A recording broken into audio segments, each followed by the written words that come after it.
துலாம் ராசி பெண்கள் உடைய வீடுகள்ல என்ன மாதிரியான சுப நிகழ்ச்சிகளை எதிர்பார்க்கலாம்? சுப நிகழ்ச்சிகள், திருமண வைபவங்கள் ஏற்பட வாய்ப்புகள் உண்டு. அதே சமயம் பார்த்தீங்கன்னா, வெளிநாட்டு பயணத்தை ரொம்ப செலிப்ரேட் பண்ற மாரி பண்ணுவாங்க.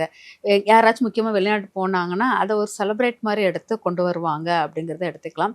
அ அதுக்கப்புறம் பார்த்தீங்கன்னா, ரிட்டயர்ட் ஆகுற ஃபங்ஷன் நெறைய நடத்துறதுக்கு வாய்ப்புகள் இருக்கு அப்படிங்கிறத எடுத்துக்கலாம்.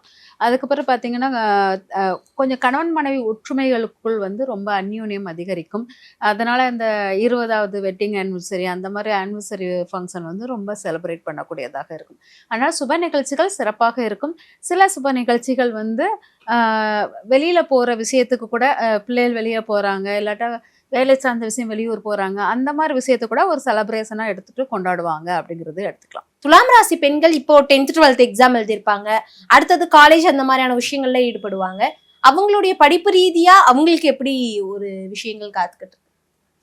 ஸோ துலாம் ராசி பெண்களுக்கு படிப்பு ரீதியா பார்க்கும்போது, அவங்களுக்கான கரெக்டான அவுட்கம் கிடைக்கும். அவங்களுக்கான இது ஜஸ்டிஸாவே கிடைக்கும். நானும் என்னென்னவோ பண்றேன். ரொம்ப ஹார்ட் ஒர்க் போடுறேன். ஆனா, ஏதோ ஒரு ஃபெயிலியர் எனக்கு வந்துகிட்டே இருக்கு. நான் எதிர்பார்க்கக்கூடிய அந்த ஒரு ரேஷியோல என்னுடைய சக்சஸ், என்னுடைய ரிசல்ட் கிடைக்க மாட்டுது. அப்படிலாம் இருக்காங்கன்னா, இந்த வருடம் அவங்களுக்கு ஒரு ஃபேவரிசம் நடக்கும். அது அவங்களுக்கு ஒரு ஜஸ்டிஸ் கிடைக்கிற மாதிரியே அவங்களால ஃபீல் பண்ண முடியும். ஓகே, ஃபைனலி எனக்கான ஒரு கரெக்டான ஜஸ்டிஸ் கிடைச்சிருச்சு. என்னோட படிப்புல நான் ஜெயிச்சுட்டேன். இப்படியான விஷயங்கள். அதுவும் எஸ்பெஷலி லா சம்மந்தமான படிப்புகள் எல்லாம் இருக்கிறாங்கன்னா, அவங்களுக்கெல்லாம் ரொம்ப ரொம்ப பெஸ்ட்டான ஒரு அவுட்கம் கிடைக்கும்.